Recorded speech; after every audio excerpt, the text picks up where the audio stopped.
इस चैप्टर के हम सवाल जवाब करेंगे। इसके मश्की सवाल आते हैं, खाली जगह हैं और खुलासा है, तो ये सब हम इसमें करेंगे। तो पहला सवाल है इसमें कि लाला कृपा शंकर जी से क्या दरख्वास्त की गई। अभी जो लाला जी हैं ये इनके पड़ोसी हैं और ये भी एक स्टूडेंट हैं। तो जो मुसन्निफ़ हैं पितज़ बुखारी, वो कहते हैं कि एक दिन मैं अपने पड़ोसी लाला कृपा शंकर जी से कह बैठे कि लाला जी, इम्तहान के दिन करीब आ रहे हैं और मैं इम्तहान की तैयारी के लिए सुबह सवेरे उठना चाह रहा हूँ। इसलिए उन्होंने अपने पड़ोसी लाला कृपा शंकर जी से ये दरख्वास्त की कि आप सुबह सवेरे उठते हैं, ज़रा मुझे भी सवेरे जगा दीजिएगा। सवाल नंबर 2 है कि लाला जी ने जगाने के लिए क्या अंदाज़ा अपनाया। जवाब है कि लाला जी ने मुसन्निफ़ को जगाने के लिए दूसरे ही दिन उठते ही उनके दरवाजे पर मुक्काबाजी शुरू कर दी। कुछ देर तो हम समझे कि आलम ख्वाब में हैं, लेकिन गोलाबारी लम्हा ब लम्हा तेज़ होती गई। कमरे की दीवारें लरजने लगीं। सुराही पर रखा हुआ गिलास जलतरंग की तरह बजने लगा और दीवार पर लटका हुआ कैलेंडर पेंडुलम की तरह हिलने लगा। तो बेदारी का कायल होना पड़ा, यानी कि उनको एहसास हो गया कि सब कुछ हिल रही हैं, तो उन्हें लगा कि वो उठ चुके हैं, यानी बेदार हो चुके हैं।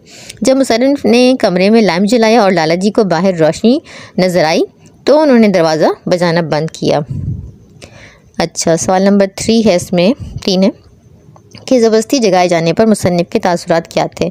ज़बरदस्ती जगाए जाने पर मुसन्निफ़ के तासुरात कुछ यूँ थे कि वो उलझन में थे कि ये हकीकत है या मैं कोई ख्वाब देख रहा हूँ। दरवाज़े के लगातार खटखटाए जाने से मुसन्निफ़ कुछ बेजारी की कैफियत में आ गए। खिड़की से आसमान को जो देखा तो सितारे जगमगा रहे हैं। जब उन्हें मालूम हुआ कि लाला जी ने तो उन्हें रात के 3 बजे जगा दिया है, तो वो गुस्से में आ गए और लाला जी को बुरा भला कहने के बाद लैम्प बुझाया और बड़बड़ाते हुए फिर सो गए। मुसन्निफ़ की मामूलात ज़िंदगी में मौजूद नकाइस की निशानदेही की, यानी कि क्या वो मामूलात है कि ज़िंदगी में जो उनके परेशान कुन थे, जिससे उनकी पढ़ाई डिस्टर्ब हो रही थी। तो जवाब है कि मुसन्निफ़ की मामूलात ज़िंदगी में कई खामियां मौजूद हैं। नंबर 1 कि मुसन्निफ़ के अंदर मुस्तकिल मिजाजी का बहुत फुक़दान था, यानी कि वो मुस्तकिल मिजाज नहीं थे, वो टाइम पर नहीं काम को कर पाते थे। और नंबर 2 है वो गैर ज़रूरी सरगर्मियों में मसरूफ़ रहते थे, यानी इधर उधर घूमना, टाइम ज़ाया कर देना, तो इस तरह ज़ाहिर है पढ़ाई डिस्टर्ब होती थी उनकी। नंबर 3 है कि सुस्ती और काहली की वजह से भी उनके मामूलात ज़िंदगी मुतासर होते थे। नंबर 4 है वो अपने वक्त का गलत इस्तेमाल करते थे। नंबर 5 रात देर तक जागते और सुबह देर तक उठते थे। नंबर 6 है अपने पड़ोसी से मदद मांगते थे सुबह उठाने के लिए, ताकि वो इम्तहान की तैयारी कर सकें, यानी वो खुद से नहीं उठ पाते थे। नंबर 7 है कि ख़ुद से जागने और मुस्तकिल मिजाजी पर उनका ध्यान नहीं जाता था कि वो खुद भी उठ सकते हैं और वो किसी को जगाने के लिए ना कहें। क्वेश्चन नंबर 5 है कि इस सबक से 5 जुमले मुंतखब कीजिए जो आपके नज़दीक तंज़ व मिज़ाज के बेहतरीन नमूना। ये चैप्टर में से हमें ढूंढना है 5 जुमले जो आपको थोड़े फ़नी लगते हो, मज़ाकिया लगते हो।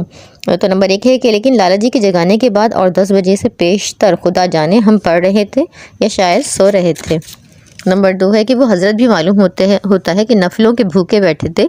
दूसरे दिन उठते ही उन्होंने ईश्वर का नाम लेकर हमारे दरवाजे पर मुक्काबाजी शुरू कर दी।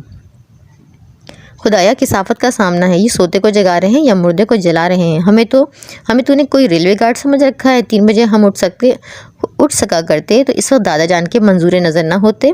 सुबह काजिब की जितनी निशानियां सुनी थी, इनमें से एक भी कहीं नज़र ना आई, तो फिक्र सा लग गया कि आज कहीं सूरज ग्रहण ना हो।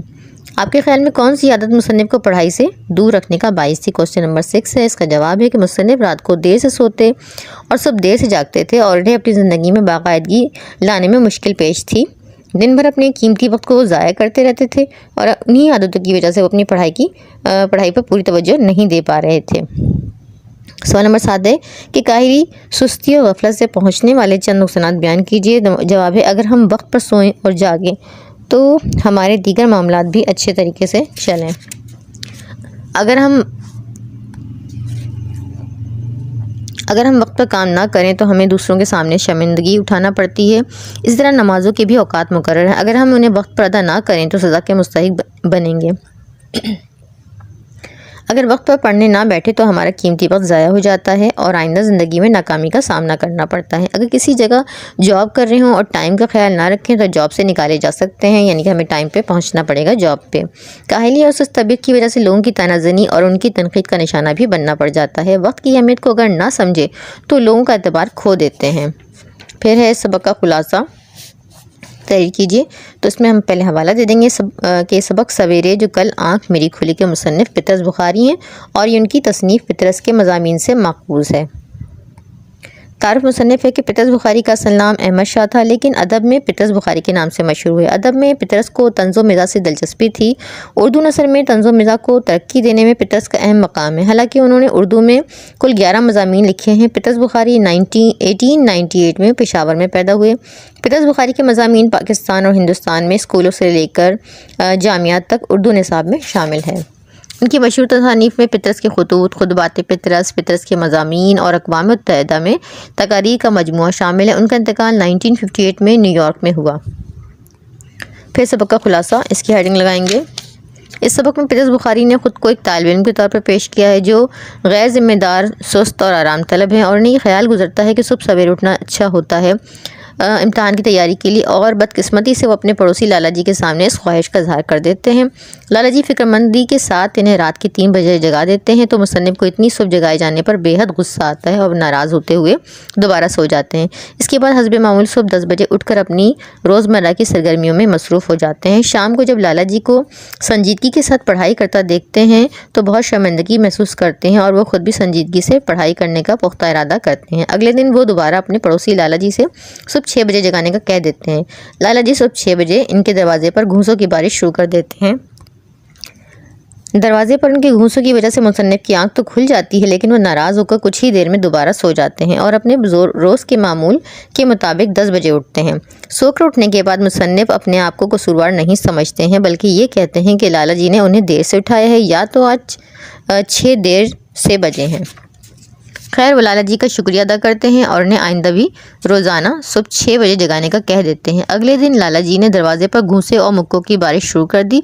हम तो खुद इंतज़ार में थे कि हमने शुक्रिया अदा किया और उन्होंने गोलाबारी बंद कर दी। फिर यूँ लगा जैसे सुबह उठना तो कोई बड़ी बात है ही नहीं। सुबह के वक्त की बहुत तारीफ़ की और इस तरह मुसन्निफ ने कहा, सच कहते हो यार, यानी कि अगर हम सुस्त और कसालत को खुद अपने करीब ना आने दें तो उनकी क्या मजाल है कि हमारी बाकायदगी में खलल अंदाज हो। ये हमारा खुलासा कंप्लीट हो गया।